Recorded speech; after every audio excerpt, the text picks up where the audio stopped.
Alors, je vais vous montrer maintenant comment gérer l'espace adhérent du site que vous avez.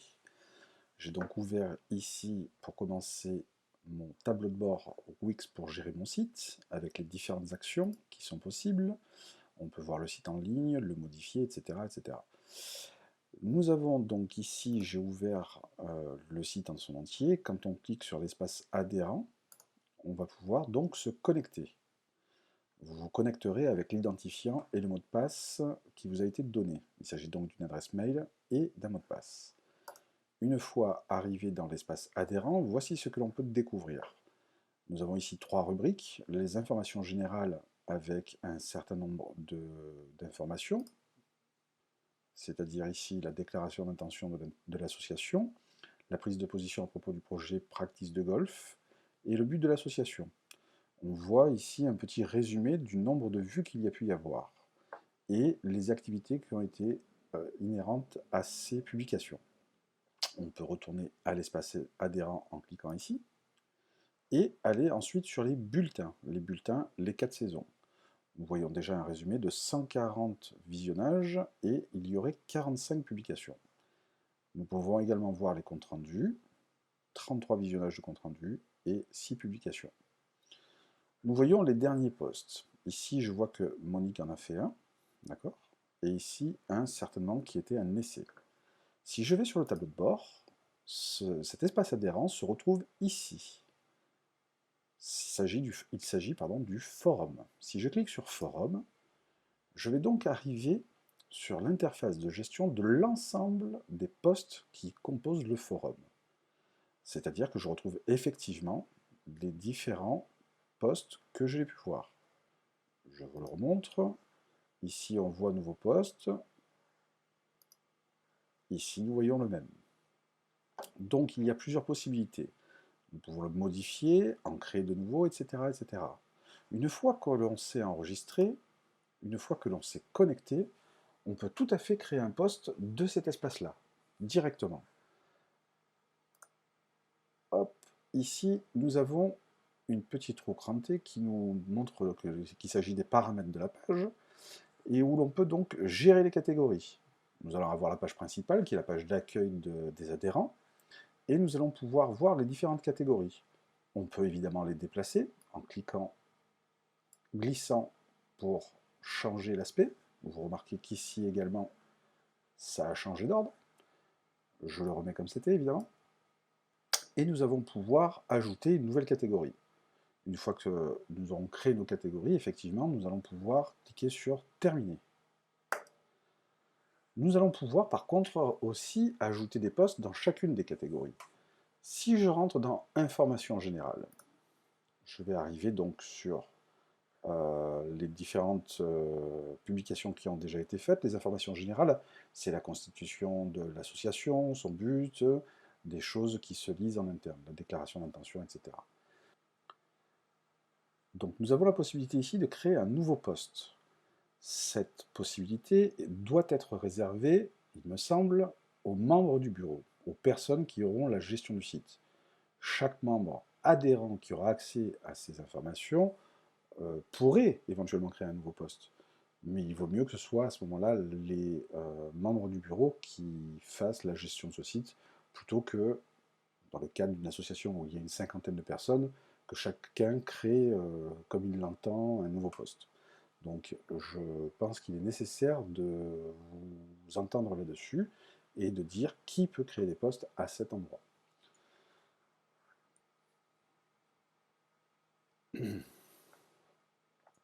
Nous allons donc créer un nouveau poste, par exemple, plutôt que de rester dans cette rubrique information générale, ceci dit, on pourrait très bien le faire, je vais créer ici un nouveau poste. Je peux soit commencer une discussion, pour discuter avec les autres membres, qui pourront répondre, soit poser une question. Il s'agit en fait des règles basiques d'un forum habituel sur Internet, dont le principe est d'informer des adhérents, et ces adhérents peuvent répondre aux différentes questions. Vous remarquerez que ça ressemble étrangement à la façon de gérer les postes des actualités. J'ai fait en sorte que ce soit identique pour que vous puissiez vous y retrouver.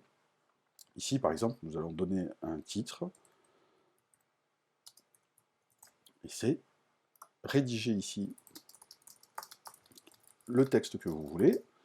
Nous pouvons bien évidemment faire des enrichissements de texte, c'est-à-dire par exemple si je surligne en faisant un cliquer glisser, je peux à nouveau faire du caractère gras, mettre des italiques, souligner, changer la couleur du texte, le faire plus ou moins gros, mettre une citation, centrer, aligner à gauche, aligner à droite, mais on peut encore faire d'autres choses, évidemment. On peut mettre un lien, par exemple, hypertexte.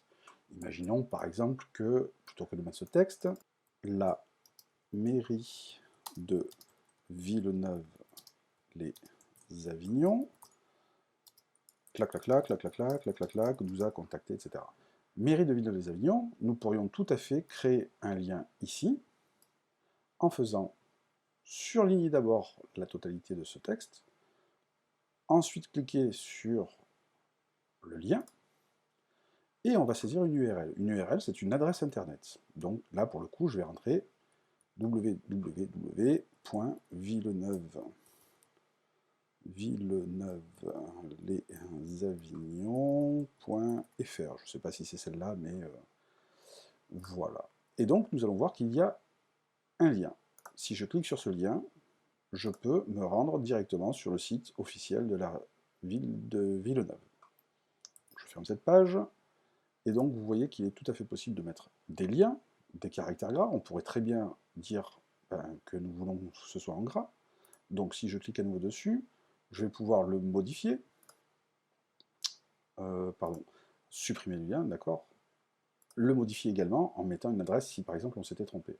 Mais je peux encore, effectivement, si je fais un cliquer-glisser, mettre en caractère gras, éventuellement changer la couleur pour mettre une couleur qui vous conviendrait plus, hein, par exemple, pour que ce soit plus visible, ou parce que ça vous... si vous voulez distinguer par exemple plusieurs partenaires, plusieurs liens. Et vous avez la possibilité, encore une fois, de rajouter des photos, des vidéos, des GIFs éventuellement, donc c'est des petites images animées, ou peut-être d'ajouter un fichier qui peut être un document PDF, un document Word, Excel, etc. Puisque c'est à l'attention des membres, il peut arriver parfois qu'il y ait des partages d'informations. Une fois que ce post est terminé, d'accord, nous sommes bien dans l'espace adhérent, nous allons pouvoir le publier. Si je clique sur publier, nous avons bien dans l'espace adhérent, dans les informations générales, un nouveau post qui s'appelle titre essai. Vous avez donc la possibilité de rédiger des commentaires pour les personnes qui se connectent, pour les adhérents, d'accord, qui peuvent commenter. Il y a des gens qui peuvent suivre ce post. Il y a donc un certain nombre de possibilités sur le côté. On peut voir des posts similaires qui peuvent nous être suggérés, etc. On peut voir dans quelle catégorie il se trouve, d'accord. Et on peut donc effectivement faire tout un tas de choses par rapport à ce post. Pour le supprimer, si jamais, comme moi, vous avez fait un simple essai pour vous entraîner, vous pouvez cliquer ici sur les trois petits points qui vous donnent les options donc de partager ce post, ça va être sur Facebook, par mail, etc. De le modifier, si par exemple vous voyez qu'il y a une faute d'orthographe, je clique sur modifier, je vais revenir dans l'éditeur qui permet de modifier, et je vais mettre par exemple AAA, et je mets à jour. On n'oublie pas évidemment de cliquer sur mettre à jour pour que ce post devienne à nouveau publié avec les modifications qui viennent d'être faites. Je vais à nouveau cliquer sur les trois petits points. Je vais pouvoir fermer le post, c'est-à-dire le fermer aux commentaires, hein, uniquement, et je vais pouvoir le déplacer éventuellement dans une autre catégorie si je me suis trompé. Et enfin, évidemment, le supprimer si, comme pour cet essai, il s'agissait simplement de vous montrer comment on faisait cela. Donc je vais en l'occurrence cliquer sur supprimer le post. Une page de confirmation s'ouvre. En supprimant ce post, vous supprimerez également ces commentaires. Évidemment, si entre-temps des commentaires ont été faits, ils seront également supprimés. Je supprime. Et je me retrouve donc avec une confirmation que le post a bien été supprimé. Je me retrouve donc dans les informations générales de l'association, d'accord, dans l'espace adhérent, informations générales, et je vais pouvoir à nouveau faire ou créer un nouveau post, ou naviguer, etc., etc. Voilà.